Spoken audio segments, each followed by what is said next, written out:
দুনিয়ার মজদুর এক হও, এক হও। দুনিয়ার মজদুরের দাবি ট্রাক টার্মিনাল দিতে হবে। আমরা দেখেছি বাংলাদেশের 64টি জেলার মধ্যে শুধুমাত্র নীলফামারীতে ট্রাক টার্মিনাল নাই। টার্মিনাল অতি দ্রুত দিতে হবে এবং এই ট্রাক টার্মিনাল বাস্তবায়ন করতে হবে। আপনারা নিশ্চয়ই জানেন যে কোনো কিছু না চাইলে হয় না। সন্তান না কাঁদলে যেমন মা দুধ দেয় না, ঠিক তেমনি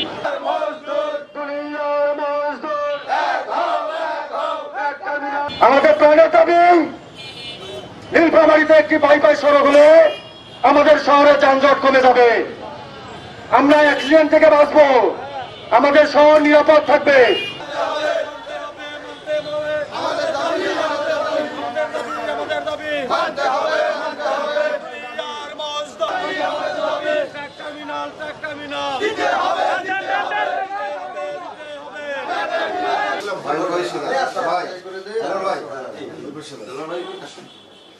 এই সামনে হবে না রেডি প্লিজ ওকে।